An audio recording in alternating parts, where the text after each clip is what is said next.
Barka da zuwa Ahmad Tsamiya TV. In yau ne farkon shigowa ka wannan YouTube channel na, ka danna alamar subscribe, kana ka danna alamar ƙararrawa domin samun sababbin bidiyoyi. Shin ko kun san ta yadda za ku gane cewa wani ya shiga muku Facebook account ɗinku da wata wayar? Ma'ana dai an yi wannan domin an yi sacin ɗinsa ta wata wayar, ba sacin haka wanda za ka yi ta nan ba.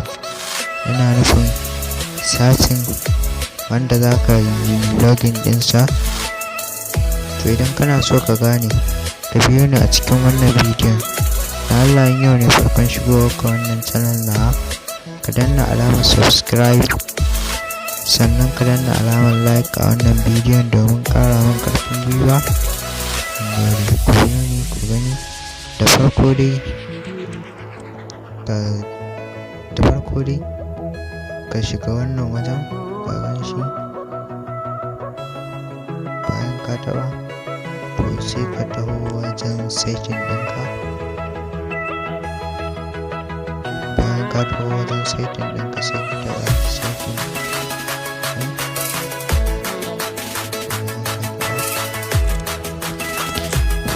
Sai ka jira shi.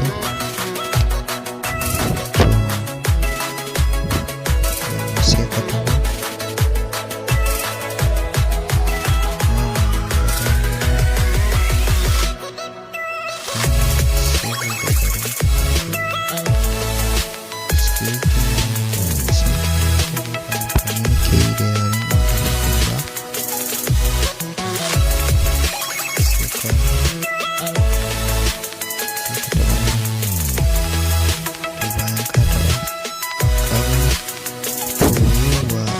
za ka yi ka gane nan wajen.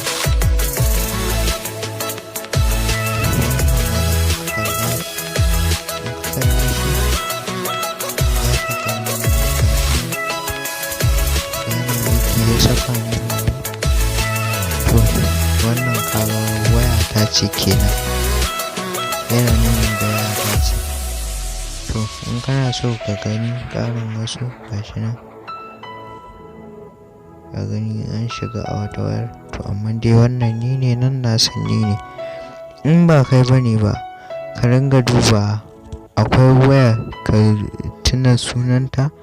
In ka tuna sunanta za ka iya gani. In ba wayar ka bace, to sai ka san matakin da za ka ɗauka tun kafin a wannan. Domin ma dai in dai aka shiga, to fa kawai an gama da kai. Kawai dai ka ringa yawan duba nan wajen. Daga kaga an wannan ɗinka, sai ka wannan ka canja password. Na Allah, ka ci gaba da kallon bidiyo a wannan domin samun sababbin wasu sirrikan da za su amfana da kai. Ka yi subscribe. Mun gode. Har kullum ni ne naku Ahmad Sulaiman, wato Ahmad Tsamiya. Mun gode.